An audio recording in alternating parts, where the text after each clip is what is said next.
langkah pasti dan penuh rasa, mengajar, mendidik dengan hati. Calon guru penggerak kita pasti jadi. Bismillahirrahmanirrahim. Assalamualaikum warahmatullahi wabarakatuh. Waalaikumsalam warahmatullahi wabarakatuh. Alhamdulillah wa syukurillah wa nikmatillah wala haula wala quwata illa billah, amma ba'du.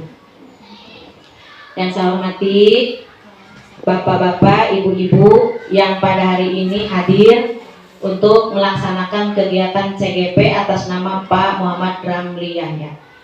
Mudah-mudahan kegiatan hari ini bermanfaat ke depannya kita sebagai insan pendidikan untuk memajukan SD Rancondo menjadi lebih berprestasi, lebih baik, lebih bersemangat, lebih solid, lebih bersama-sama kita dalam mencapai kesuksesan. Salawat dan salam semoga terlimpah curahkan kepada junjungan kita Nabi besar Nabi Muhammad sallallahu alaihi wasallam, kepada keluarganya, kepada sahabatnya, kepada umatnya. Mudah-mudahan kita mendapatkan syafaat di akhir zaman. Baik. Selanjutnya untuk kegiatan CGP ini mudah-mudahan kita sebagai peserta CGP yang visinya bergerak, tergerak dan menggerakkan ini harus terus dilaksanakan. Jangan merasa jangan merasa tidak didukung, jangan merasa tidak disupport. Saya support selalu pada kegiatan CGP, apapun kegiatannya, apapun visinya, kita harus semuanya saling mendukung. Teman-teman juga dari kelas yang lain yang bukan anggota CGP, saya mohon dukungannya semua untuk selalu kita mensupport teman kita dalam kegiatan CGP ini. Tuh. Jadi apabila ada hal-hal yang berkaitan dengan sekolah, apa saja, itu komunikasikan dengan baik, supaya pada waktunya kita tidak saling salah paham, kita saling mengerti, saling jelas, kemudian arah kita kemana nih. Tapi sebagai CGP harus terus dan terus bergerak, terus dan terus bersemangat untuk memotivasi teman-teman kita yang belum bergerak, supaya jangan lelah, jangan pundungan, jangan dona, jangan kecewa. Kita harus memberikan motivasi kepada teman-teman kita, jangan bosan. Saya juga sebagai pemimpin, sebagai kepala di sini selalu memotivasi, hayu babarengan kumaha carana. Gitu. Jadi anggota CGP ini harus menjadi istilahnya motivator, harus menjadi pemimpin terhadap kegiatan namanya juga CGP, calon guru penggerak gitu ya. Jadi ini intinya harus terus bergerak, jangan lelah gitu, jangan merasa tidak bersemangat, harus tetap bersemangat supaya apa yang dicanangkan oleh pemerintah tentang CGP ini terus berkibar, terus menyala, terus ada perubahan-perubahan daripada hasil CGP. Jadi kalau memang ada kekurangan di sana sini, kita menyadari, tapi harus diubah gitu. Jangan stuck sampai di situ, tapi terus dan terus bergerak. Apa yang sudah dicanangkan di CGP, kembangkan. Hayo bareng-bareng maunya seperti apa yang bisa kita lakukan di sekolah. Ya, itu utamanya. Jadi sekali lagi saya mengajak seluruh tenaga pendidikan di SD Rancondo ini untuk terus dan terus bergerak, semangat untuk mendidik anak-anak kita menjadi anak yang berprestasi dan berakhlakul karimah sesuai dengan visi dan misi kita yang sudah kita canangkan bersama. Ya, jadi sekali lagi kepada Pak Amri, kemudian yang lainnya, kepada Pangkus juga sebagai lulusan daripada CGP tahun ini, mudah-mudahan kita selalu bersemangat ke depannya. Jadi tidak ada hal-hal yang istilahnya menjadikan kita down, kita menjadikan kita kecewa. Hai, bergerak bareng-bareng. Apa yang mampu kita lakukan, apa yang mampu kita gerakan, apa yang semampu kita itu, yuk kita maksimalkan. Ada kekurangan di sana sini kita rembukan, musyawarahkan ke depan supaya lebih baik. Itu saja barangkali dari saya sebagai penyemangat ke depannya lebih baik. Akhir kata, billahi taufiq wal hidayah. Assalamualaikum warahmatullahi wabarakatuh. Waalaikumsalam warahmatullahi wabarakatuh.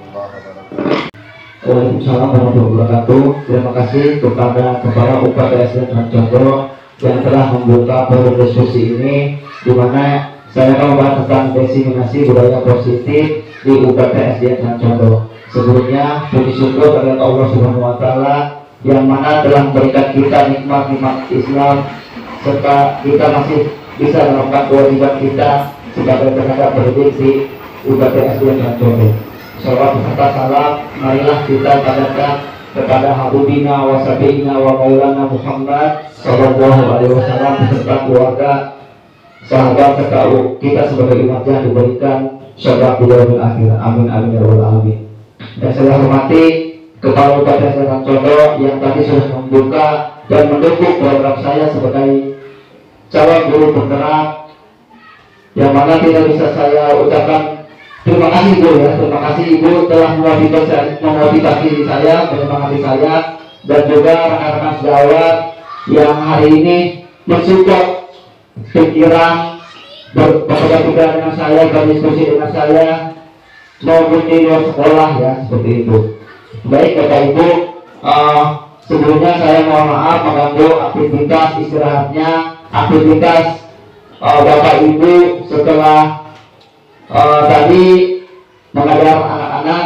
Nah, mungkin saya minta waktunya tidak lama Ibu ya, Bapak, minimal setengah jam mungkin Ibu ya. Oke, next lanjut. Dulu mungkin bisa dibantu Bu.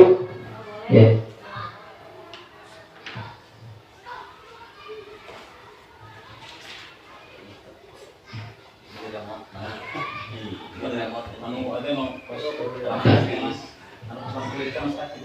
Oke Ibu, Bapak, sebelumnya tadi kita kan sudah rapat dulu ya, rapat sekolah, biar kita lebih positif lagi gitu ya. Coba saling berhadapan dengan temannya minimal 2 orang, minimal 15 detik. Kita senyum-senyuman dulu deh, coba ayo, ayo saling berlawanan, coba ayo, kita saling senyum coba dulu, ayo. Pak Takun sama Pak Didi, Pak Kami sama ayo. Ya, kita mulai dulu ya, 15 detik ya, biar budaya positif kita, aura positif kita keluar seperti itu ya. Ayo senyum 15 detik ya, oke. Kita mulai ya, 1, 2, 3.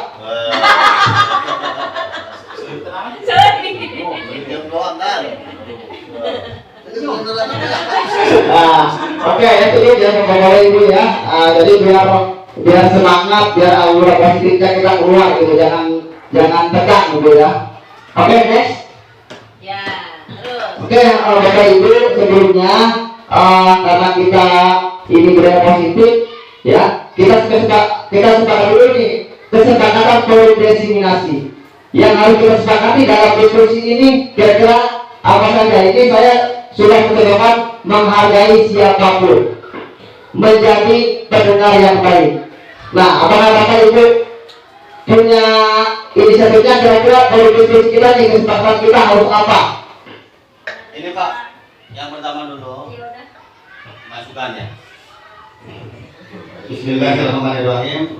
Kita sudah ada ya 2 ya. Yang selanjutnya untuk para amdi ya, perilaku positif yang baik yang bisa kita biasakan kepada siswa ya. Perilaku positif yang baik yang bisa kita biasakan kepada siswa. Mana Bu? Bapak. Ayo. Ini kan tentang kesempatan dulu Pak ya, kesempatan kita di diskusi ini. Ya, kesempatan kita. Nah, kira-kira harus apa nih? Kita kan harus menyepakati dulu nih diskusi kita. Ya, apa sekarang diskusi kita nih? Apa coba? Masing-masing ya, saya. Ayo, oke dari Ibu Nurul silakan ayo Ibu. Menghargai siapapun, dengan yang baik, menerima pendapat orang lain. Oke, ayo silakan ditulis Bu. Menerima pendapat orang lain. Dikasih dulu S. Ya. Coba S dulu. Menerima pendapat orang lain. Menyetujui. Bukan dua, menyetujui. Ayo silakan Pak Komandan. Menyetujui hasil Keputusan lain. menyetujui hasil pendapat orang lain apabila sesuai dengan keputusan bersama. Ya, Oke, ulang ya. Diulangi lagi Pak Komandan, coba.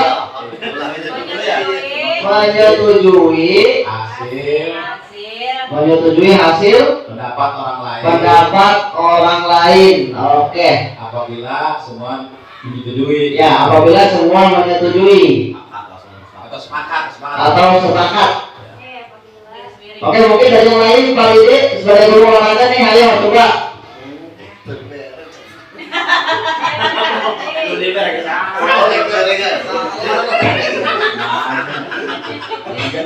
Oke, ini baru Pak Toy ini. Ayo, Ayo yang lain. yang lain. Siapa aja? Bisa nggak membina siswa dalam suatu forum sekarang? Ini kan forum ya, forum. Kesempatan forum kita. Atau mungkin boleh merokok mungkin ya. Kira-kira kita sepakati boleh merokok, ngopi gitu. Nah, seperti itu. Ini kan kesepakatan diskusi kita gitu. Diselingi dengan makan gitu kan? Diselingi dengan makan gitu kan? Memberikan peluang untuk berpendapat. Oke. Memberi kesempatan berarti ya? Ya, memberikan kesempatan untuk berpendapat. Memberikan kesempatan untuk berpendapat.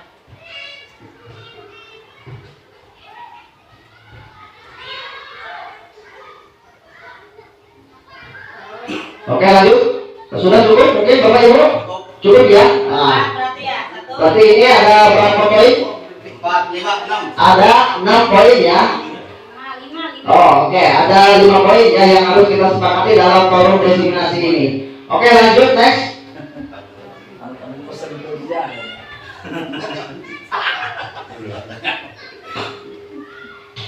Oke, Bapak Ibu, kita akan membahas tentang disiplin positif, motivasi perilaku manusia, keyakinan sekolah atau kelas, kebutuhan dasar manusia, posisi kontrol restitusi, dan segitiga restitusi. Pertama kita bahas tentang disiplin positif ya. Bapak Ibu, sebelumnya apa sih itu disiplin positif itu coba? Boleh ya? Disiplin positif, nah, Ayo disiplin positif. Perilaku positif yang baik yang bisa kita terapkan kepada siswa. naon baik contoh nak. Datang lebih pagi. Oke, datang lebih pagi. Membersihkan lingkungan sekolah. Oke, membersihkan lingkungan sekolah ya, itu sudah mencerminkan tentang disiplin positif kita atau disiplin terhadap siswa seperti itu. Seorang guru yang baik harus memiliki kemampuan dalam mewujudkan budaya positif di sekolah. Budaya positif tersebut dapat dijalankan dengan menerapkan konsep-konsep seperti, ayo next. Nah, next lagi. Seperti contohnya merupakan suatu cara penerapan disiplin yang mengajarkan anak bertanggung jawab dan menumbuh kesadaran diri berdasarkan nilai-nilai kebajikan. Jadi Bapak Ibu, yang dimaksud dengan disiplin positif itu kita membiasakan yang baik-baik terhadap siswa kita ya, tentang kepribadian dia di lingkungan sekolah. Oke, next. Bapak Ibu, disiplin positif. Disiplin positif lebih ke arah disiplin diri, dimana harus seperti itu bisa mengontrol diri dalam melakukan segala tindakan. Makanya kita harus bagaimana kita harus tentang disiplin positif itu agar siswa, makanya kan yang terjadi bullying, mengolok-olok temannya seperti itu. Oke, next. Disiplin positif. Nah, disiplin diri dapat membuat murid memahami dan menyadari berdasarkan motivasi. Motivasi internal bukan akibat paksaan, ujian atau hukuman. Oke, next. Oke, Bapak Ibu, di sini kan kita disiplin positif itu kan sudah tercover ya, sudah tercover di kurikulum Merdeka. Bagaimana ini di sini kan ada 6 dimensi ya. Bagaimana bertakwa, mandiri, berglobal, bergotong royong, kreatif, pendalam, kritis. Nah, ini disiplin positif juga kan di kurikulum Merdeka ini sudah tercover ya dari 6 dimensi tersebut. Oke, next. Oke, motivasi perilaku manusia. Saya beri pertanyaan lagi nih. Motivasi itu apa sih? Coba, ayo. Dorongan. Apa? Dorongan. Dorongan. Terus? Penyemangat. Penyemangat. Ada yang lain juga motivasi. Nah, dan kawan-kawannya, kita sebagai guru. Nah, motivasi kita seperti pengen apa gitu kan? Termotivasi dari siapa? Motivasi kita kedepannya harus apa? Nah, kan motivasi itu sebenarnya berhubungan dengan dorongan, ya. Oke, next. Nah, 3 motivasi perilaku manusia. Pertama, untuk menghindari ketidaknyamanan atau hukuman. Nah, bisa Bapak Ibu jelaskan contohnya? Seperti apa? Untuk menghindari ketidaknyamanan atau hukuman. Nah, kita motivasi kita ya, untuk menghindari ketidaknyamanan kan? Contohnya seperti itu. Yang kedua, untuk mendapatkan imbalan atau penghargaan dari orang lain. Nah, mungkin motivasi kita karena ingin dihargai ya, contohnya ingin dihargai oleh orang lain, ingin diterima oleh orang lain. Dan yang ketiga, untuk menjadi orang yang mereka inginkan dan menghargai diri sendiri dengan nilai yang mereka percaya. Oke, next. Bapak Ibu, selanjutnya kita tentang keyakinan sekolah atau kelas. Nah, sebelum ke keyakinan kelas, mungkin kita sudah ada keyakinan sekolah kita. Nah, keyakinan sekolah kita seperti apa? Contohnya, harus berangkat lebih pagi. Pakaiannya harus rapi sesuai hari. Berdoa sebelum belajar. Berdoa. Nah, Jadi sebelum pulang. nah itu kan keyakinan sekolah ya, keyakinan sekolah. Makanya sebelum kita ke keyakinan kelas, terlebih dahulu kita keyakinan sekolah keyakinan sekolah kita seperti apa, ya baru kita hubungkan ke keyakinan kelas kita masing-masing. Oke, next. Nah, di sini keyakinan sekolah atau kelas, guru berperan dalam mewujudkan terbentuknya keyakinan sekolah atau kelas dengan adanya kesepakatan antara guru dan murid. Makanya kalau misalkan nih, contohnya kita buat keyakinan kelas, tapi kita tidak berhubungan dengan siswa. Nah, kira-kira siswa itu bisa menerima tidak? Ya, bisa menerima tidak?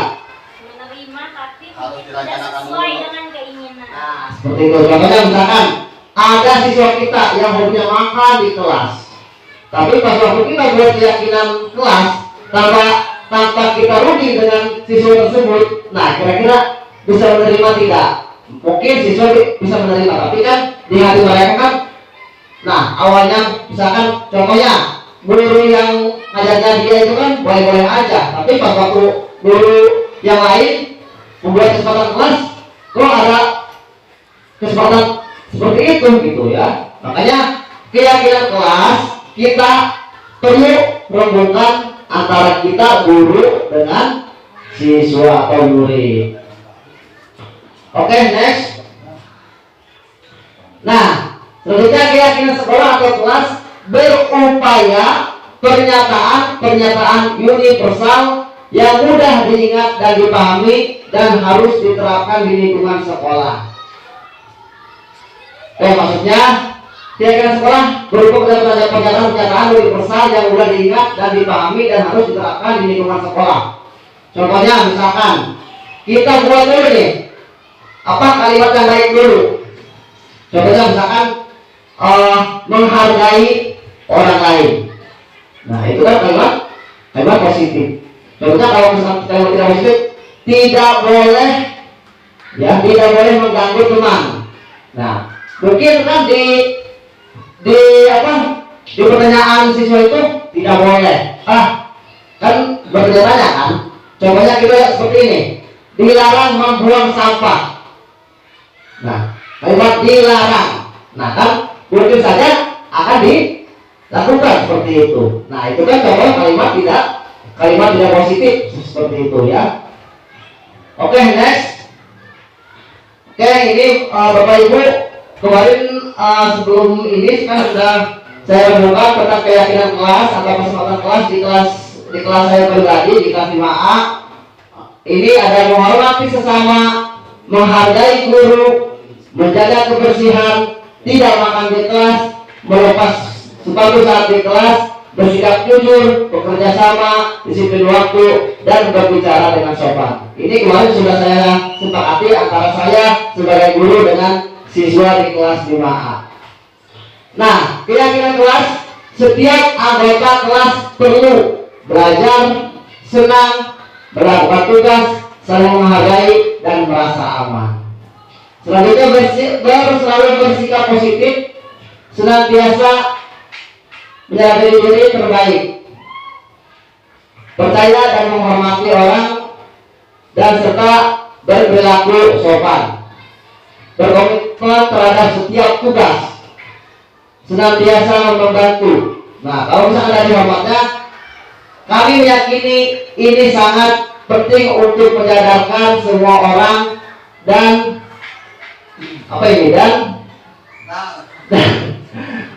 berkembang mendidik orang lain bekerja. Kami meyakini bahwa sangat penting untuk menyertakan segala pekerjaan atau mengikuti kegiatan yang telah ditugaskan. Nah ini kesepakatan, maksudnya kalau misalkan kita kan ini fakta bisa juga dengan fakta identitas siswa ya, seperti itu. Oke, next. Oke, Bapak Ibu sebelumnya kita perlu ice breaking dulu kan nih, biar bersemangat dulu nih. Ayo ada yang bisa memimpin ice breaking dulu. Ya, kopi break. Oke, ya silakan mungkin mau ice breaking, mau kopi break ya silakan ayo. Oke, mungkin kita ganti ya. Es breakingnya menjadi kopi break ya. Kita santai dulu, minimal berapa menit nih, 2 menit aja dulu ya. Oke, silakan Bapak Ibu. Terima kasih Bapak Ibu. Tadi kita sudah es breaking. Es breakingnya kita makan dengan kopi break ya, dengan kopi break. Oke, masih tetap lanjut Bapak Ibu. Lanjut ya. Oke, next. Oke, sebelumnya ada materi tentang kebutuhan dasar manusia. Nah, kebutuhan dasar manusia itu seperti apa sih coba? Pak Didi coba. Rasa nyaman, Jadi mendapatkan hak. beruang, Kebutuhan dasar manusia itu kasih sayang. Ya, kebutuhan dasar manusia itu ya di sana itu ada 3 ya. Yang pertama itu kasih sayang. Yang kedua mungkin uang di sana ya. Yang ketiga itu kenyamanan rumah. Ya, itu uang tuh. Kalau gambar rumah itu kenyamanan bangunan dia. Ya, mungkin seperti itu kalau gue.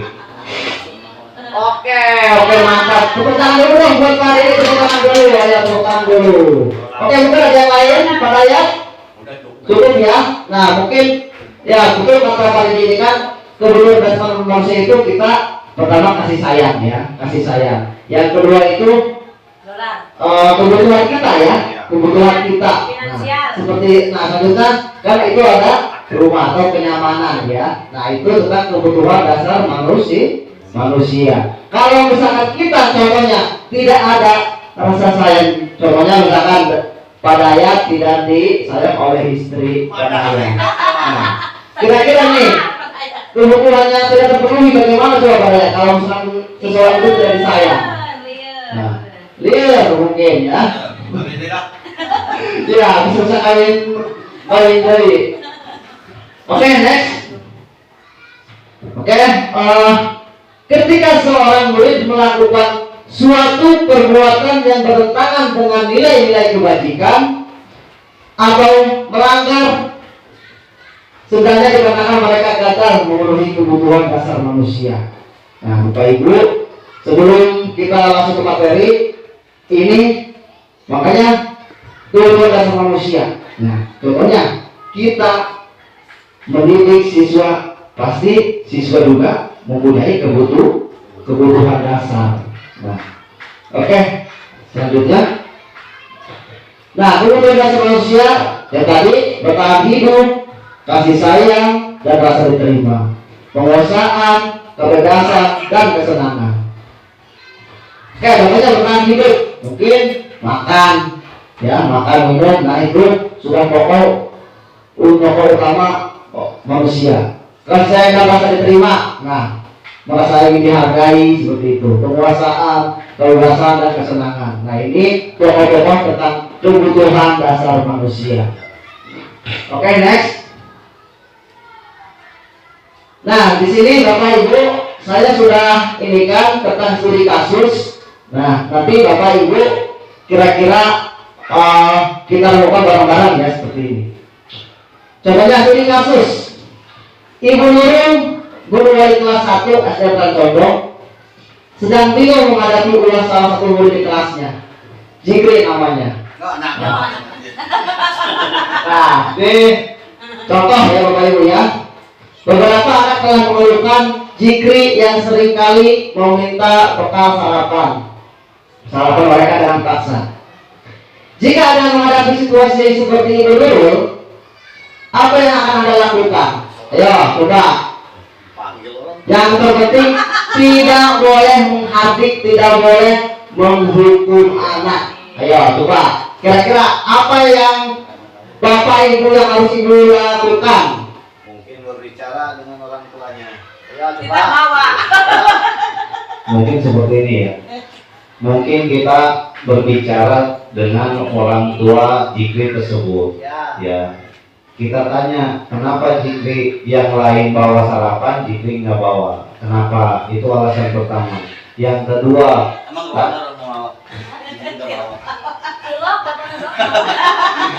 takutnya di rumahnya orang tuanya belum masak, ya sibuk. Mungkin Jikri nggak membawa. Mungkin seperti itu. Mungkin bisa dengan teknik apa? Kita beli, misalkan orang tuanya beli agar Jikri membawa sarapan, soalnya yang lain bawa sarapan. Mungkin itu kuncinya atau pokok permasalahannya. Yang lain bawa, Jikri tidak bawa. Ini seperti itu Pak. Oke, tepuk tangan dulu dong, tepuk tangan dulu. Masya Allah. Mantap ini Pak. Mungkin ada yang lain? Kau Mazan? Ayo. Bisa dulu. Tapi yang dilakukan Bapak ini ya betul. Yang selanjutnya mungkin tanya dulu alasan kenapa Jikri itu melakukan seperti itu. Ya. Apakah di rumahnya tidak disediakan atau sebenarnya yang bawa di rumah? Tanya dulu anaknya, tanya dulu kenapa alasannya. Oke, jadi menanyakan dulu kepada si Jikri tersebut. Oke, Bapak Ibu, terima kasih jawabannya sudah ini ya, sudah benar-benar baik, sudah benar-benar ini. Nah, kita akan bahas tentang studi kasus ini, tentang restriksi juga restitusi tersebut. Oke, next. Nah, di sini kan alasan Jikri. Nah, kenapa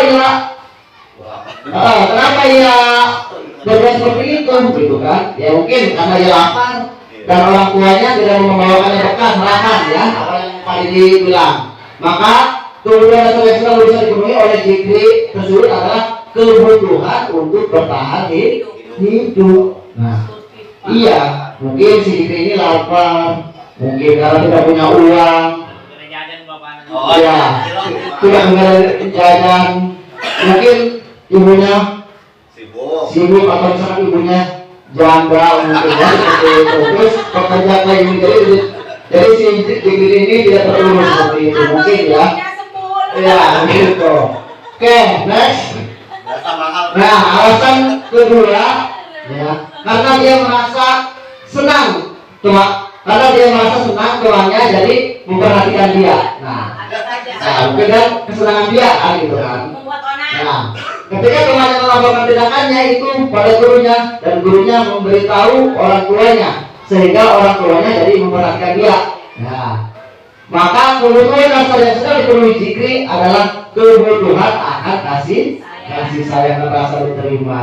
Ya, makanya mungkin ada beberapa faktor ya bahwa anak tersebut itu kenapa gitu, karena mungkin ya tadi bertahan hidup, tidak ya ingin rasa disayang, perhatikan oleh guru atau teman-temannya seperti itu. Oke, next. Nah, alasan Zikri yang ketiga, karena temannya jadi takut dengan dia dan menuruti keinginannya. Oh, misalkan jadi penguasa nih, gitu. Nah, maka sebetulnya Zikri sedang berusaha memenuhi kebutuhan dasarnya akan kekuasaan. Nah, makanya Bapak Ibu, kalau misalkan ada siswa yang namanya ingin menguasai atau ingin menjadi pemimpin seperti itu, mungkin kita bisa bisa kita tugaskan mungkin dari ketua kelas, mungkinnya misalkan dari apa gitu. Nah, makanya kita harus berpikir secara itu jangan merasa diusahakan dulu ya gitu. Mungkin kemauan dia itu seperti apa, ingin apa gitu. Oke, next. Alasan Zikri yang keempat adalah karena dia merasa bosan dengan bekal makanan yang dibawakannya ibunya dari rumah. Karena ibunya selalu membawakan bekal yang sama. Oleh karena itu dia ingin mencoba makanan teman-temannya yang beraneka ragam. Maka Zikri sedang berusaha memenuhi kebutuhannya akan kebebasan. Ya, berarti ya mungkin karena bosan ini lagi lokasi dia lokasi dari gitu kan. Nah, ini karena kebutuhannya akan kebebasan. Oke, next. Alasan Zikri yang kelima adalah karena ia melakukannya karena iseng saja dan dia menikmati ekspresi wajah teman-temannya yang kesal karena diambil makanannya dan menurut dia ekspresi teman-temannya itu lucu. Maka berarti Zikri sedang berusaha memenuhi kebutuhannya akan kesenangan. Oke, next.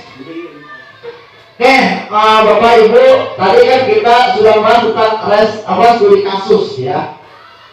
Selanjutnya kita sebagai guru, sebagai peserta didik harus bisa memaknai tentang 5 posisi kontrol. Pak Didi, Oke, next. Nah, 5 posisi kontrol adalah institusi. Nah, contohnya 1, guru sebagai penghukum. Nah, kira-kira perlu kita ini, kita sebagai tenaga pendidik menjadi seorang penghukum. Oke. Apa? Tadi Pak? Tidak boleh menghukum anak. Nah, yang kedua, guru sebagai pembuat merasa bersalah. Perlu tidak? Ya, nggak harus ya, gitu. Yang ketiga, guru sebagai teman. Perlu tidak? Perlu, tapi kadang jadi Ayo, pakai mic dulu biar kedengeran. Iya, kalau guru sebagai teman sebenarnya perlu nggak perlu Pak. Jadi perlunya memang anak itu bisa dekat sama kita gitu kan. Maksudnya kita bisa tahu apa yang dia mau. Tapi kadang-kadang kalau misalnya anak sudah merasa kita menjadi seorang teman, ya jadinya teman jadi benar-benar menganggap kita teman. Jadi saat kita berperilaku tidak sesuai dengan keinginan dia, karena kita kan teman, masa sih kamu nggak gini kan gitu kan. Jadi anak kadang saat kita melakukan sesuatu yang tidak sesuai keinginan dia merasa kecewa gitu. Gitu Pak. Oke, terima kasih Bu Nurul tentang jawabannya. Nah, terus sebagai teman ya, mungkin perlu ya, kita biar apa ya, biar si murid itu tidak tanggung ke kita, tidak tanggung ke kita. Yang penting kita sebagai guru harus ada batasannya antara kita sebagai guru dan siswa sebagai peserta didik. Guru sebagai pemantau perlu ya, guru sebagai pemantau ya, kita perkembangan anak seperti apa gitu. Nah, guru sebagai manajer perlu ya. Nah, oke, lanjut. Nah, Bapak Ibu, silakan Bapak Ibu, yang tadi sudah saya indikan tentang 5 posisi kontrol.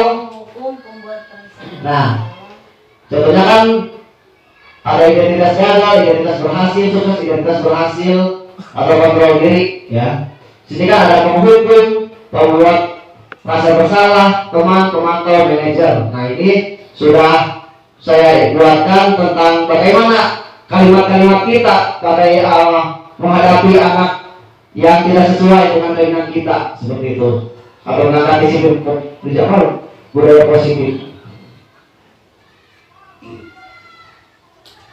Oke, next.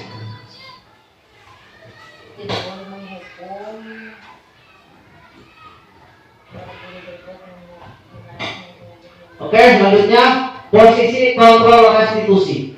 Di antara kelima posisi kontrol tersebut, sebaiknya seorang guru menggunakan posisi kontrol sebagai manajer. Nah, ini yang perlu kita kuasai nih.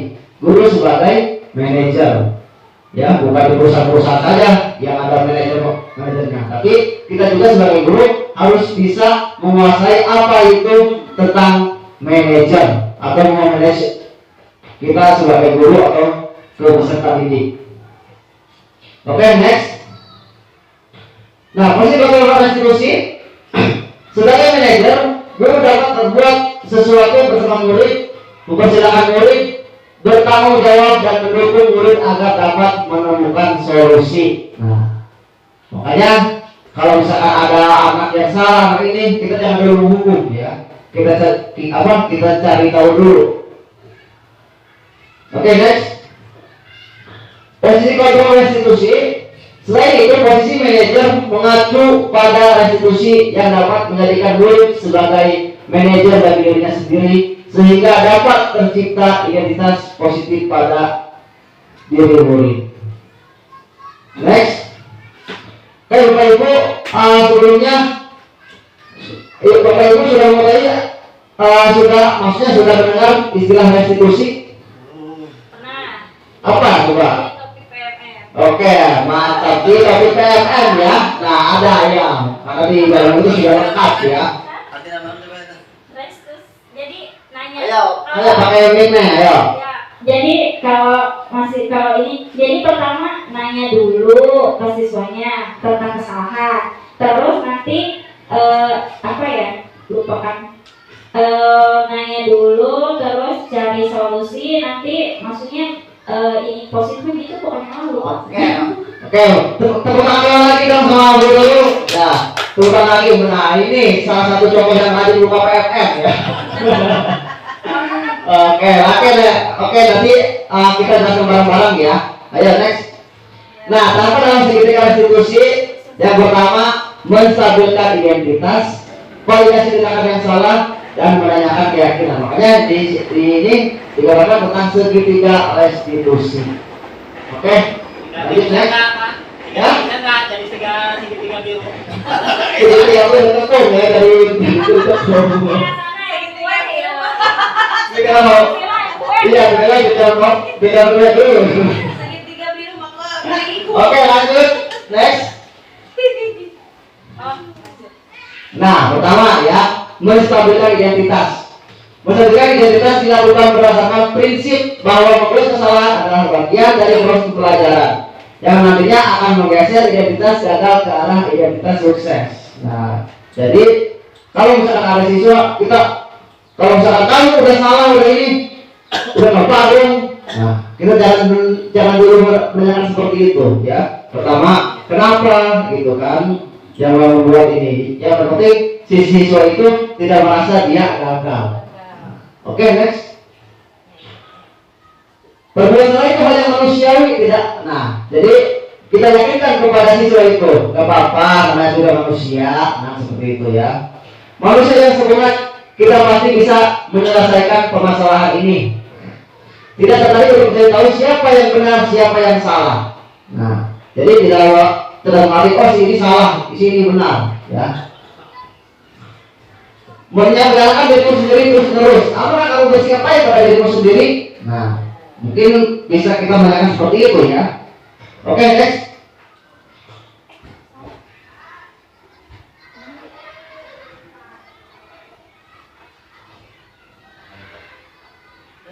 Oke, next. Nah, menunjukkan identitas ya. Pertama, berbuat salah itu hal yang manusiawi. Tidak ada manusia yang sempurna. Kita pasti bisa menyelesaikan permasalahan ini ya. Udah, oke. Nah, ini validasi tindakan yang salah ya. Validasi tindakan yang salah dilakukan berdasarkan prinsip bahwa setiap perilaku berupaya memenuhi suatu kebutuhan tertentu, sehingga guru atau orang tua akan bergeser dari pemikiran stimulus respon menjadi proaktif, serta akan lebih mengenali dan mengakui kebutuhan murid atau anak. Oke, next. Nah, pertama validasi tindakan yang salah dulu ya. Pertama, kamu masih punya alasan mengapa melakukannya.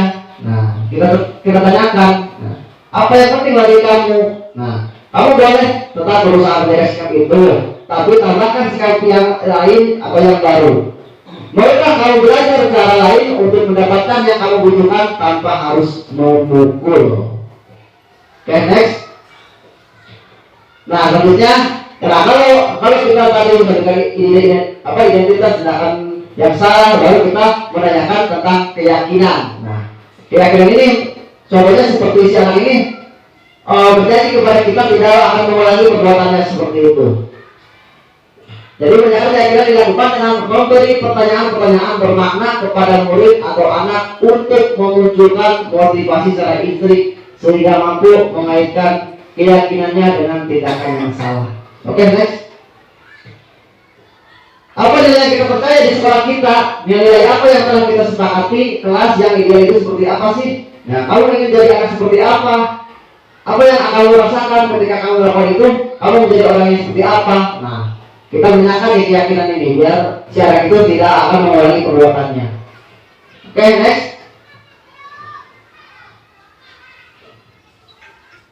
Nah, seorang guru yang baik harus memiliki kemampuan dalam mewujudkan budaya positif di sekolah. Budaya positif tersebut dapat dijalankan dengan menerapkan konsep inti seperti yang tadi ya, disebut positif, motivasi, perilaku manusia, kegiatan sekolah, kelas, kebutuhan dasar manusia, posisi kontrol restitusi atau dan segitiga restitusi. Next.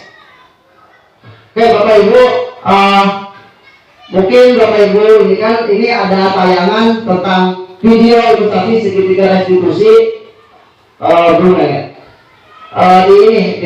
Karena ininya tidak support ininya ada di ininya. Ya di ini. Oke. Nah, Bapak Ibu ini contoh dari video Kemendikbud tentang bagaimana kita menangani siswa yang berbuat salah ya. Nah, tentang posisi kontrol tersebut. Oke, silakan dimulai.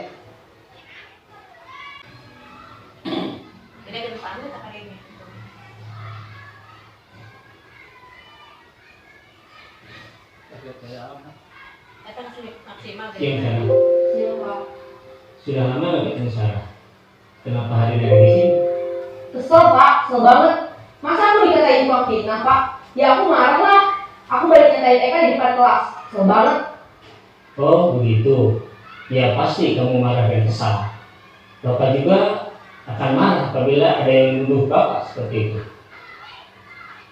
Kemudian pada saat itu kamu melakukan apa? Ya saya langsung ngatain Eka lah Pak. Kesel banget. Saya bentak-bentak dia depan teman-teman lain. Oh begitu. Pasti kamu melakukan seperti itu karena suatu alasan tertentu, kan? Iyalah, masa saya diam saja Pak? Ya saya bela diri lah. Masa saya dituduh tukang fitnah? Ya wajar lah. Mempertahankan harga diri itu sesuatu yang penting buat kamu. Untung kamu tidak bertindak lebih gegabah lagi, hanya membentak-bentak. Iya Pak. Untung saya masih bersabar dan hanya membentak saja. Sudah gemes padahal. Saya pasti bela diri lah. Ya pasti ya. Tapi kamu memilih untuk tetap bertahan dan bersabar. Kamu memilih untuk tidak berbuat lebih parah lagi, kan? Iya. Nah, sekarang coba kita lihat lagi tindakan kamu yang bentak-bentak Eka di kelas. Tindakan kamu itu kira-kira sesuai dengan keyakinan kelas atau prinsip kamu tidak? Enggak lah Pak. Capek Pak jadi pengarah. Jadi keyakinan atau prinsip mana yang kurang sesuai dengan keinginan kamu? Ya, saya sebenarnya sangat menghargai orang lain. Mungkin saat itu saya menjadi emosi, jadi tidak menunjukkan sikap itu. Kamu meyakini tidak menghargai orang lain itu penting buat kamu? Yakin lah Pak. Iya, setuju. Kita harus saling menghargai. Namun ada juga keyakinan yang kita sepakati yang perlu kita jalankan apabila kita sedang marah, bukan? Ya, saya bisa lebih proaktif, mulai dengan diri sendiri. Saya bisa jadi lebih bersabar, mengambil waktu jeda untuk berpikir mau apa selanjutnya. Kira-kira kamu bersedia memperbaiki masalah ini tidak? Bersedia Pak. Kalau kamu memperbaiki masalah ini, kamu akan menjadi orang seperti apa? Saya akan menjadi orang yang bertanggung jawab kali ya Pak. Dan senantiasa proaktif. Iya, menurut kamu bagaimana rasanya menjadi orang seperti itu? Ya nyaman lah, bangga bisa bersabar dan menahan diri. Baiklah kalau begitu. Yuk kita pikirkan bagaimana memperbaiki masalah ini.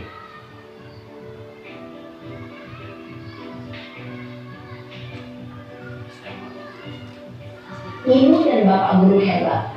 Baru saja kita menyaksikan contoh bagaimana seorang guru berada dalam posisi manajer menggunakan penerapan segitiga restitusi. Mari kita bahas satu persatu.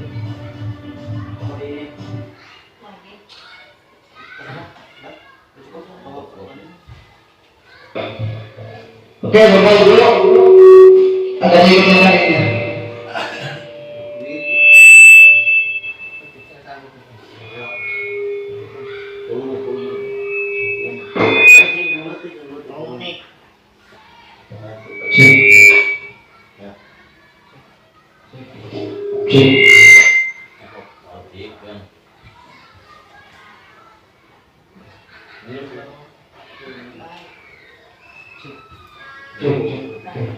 Oke Bapak Ibu, tadi kita sudah melihat video ilustrasi tentang segitiga restitusi ya. Jadi itu yang maksud dengan posisi kontrol seorang manajer ya. Nah ini tadi yang dibahas si murid tersebut tidak melanggar tentang kesepakatan apa tadi? Tidak menghargai. Oke, tidak menghargai ya seperti itu. Jadi kesepakatan yang sudah dibentuk dia langgar. Nah, berarti tidak menghargai. Oke, Bapak Ibu, alhamdulillah diseminasi kita sampai di penghujung. Mungkin apa yang sudah saya paparkan mungkin bisa bisa termotivasi buat kita semua. Kita sebagai peserta didik yang terpenting kita harus bisa bagaimana kita menangani siswa dalam yang lebih baik tentang segitiga restitusi tersebut, tentang posisi kontrol kita sebagai pendidik. Itu saja Bapak Ibu yang bisa saya sampaikan.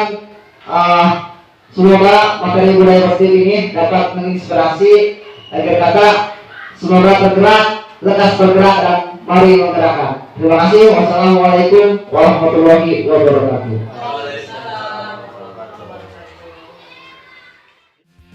Calon guru penggerak, mari kita maju menuju masa depan yang penuh warna, penuh rindu.